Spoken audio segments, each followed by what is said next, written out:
Nodules. Nodules for a vocalist are not fun. They are a condition that happens when the vocal folds.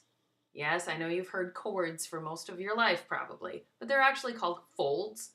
Anyway, what happens is that if you use these muscles in your neck to create more power behind your speaking voice or your, cheering or your singing, what happens is that these folds start to rub, and they will rub and rub, and then it starts to hurt maybe a little bit.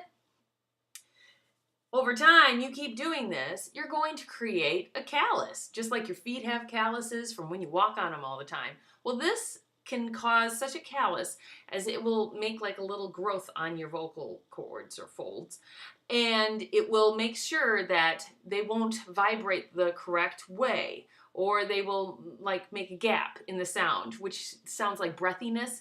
And over time, it's going to make it worse and worse and worse because you're not using your vocal folds correctly. So that leads us to the next point. How do we do that? Well, number one, you have to learn how to breathe correctly. I know, but believe it or not, most people don't know how to sing correctly because they don't know how to breathe correctly.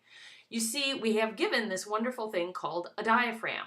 The diaphragm sits below your lungs and above your stomach.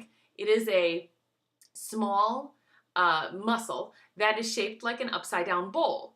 When you flex it, it pushes down and makes it more straight, which allows the lungs to come down further, getting you more air, and then when you exhale, it comes back up. Now you can push it up even further and push that air out of your lungs using that. So when you see me talk, you're never going to probably see my shoulders go up and down unless I do this, because I don't breathe that way. I breathe using my diaphragm. Now, I'm not bragging. I had a lot of training. My mom was a vocal teacher, and she helped me get past those hurdles. And then I also played a wind instrument. Well, not a wind instrument, a brass instrument. And that helped me to solidify the way that I breathe today. See, every time I'm talking to you, I'm breathing using my diaphragm. And so it doesn't affect the upper part of my body. Where does it affect me?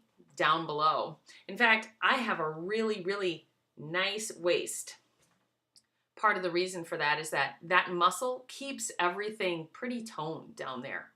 Now, what can this muscle do for you? Well, okay, besides giving you more air, about 30% more, it also can make it so that when you do sing, you're not using this.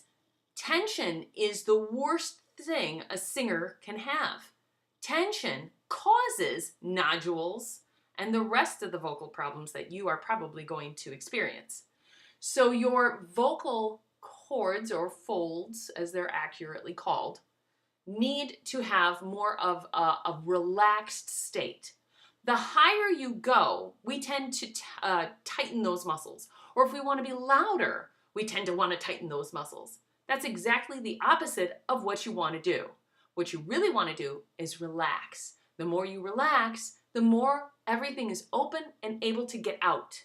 So, as you are using your diaphragm, it's going to give you the power and the lift to get that sound out.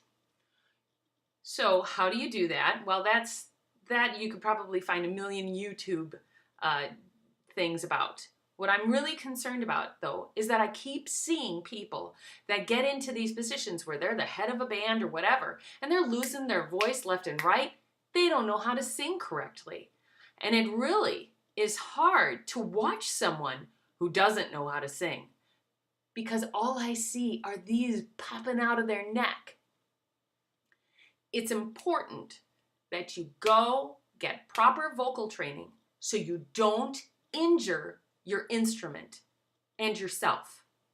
Because you are the instrument, you need to take this seriously. Take the time to learn how to breathe correctly. There's lots of exercises out there. There's lots of ways to learn. So please do yourself a favor. If you have a great voice, don't wreck it. Learn how to breathe diaphragmatically.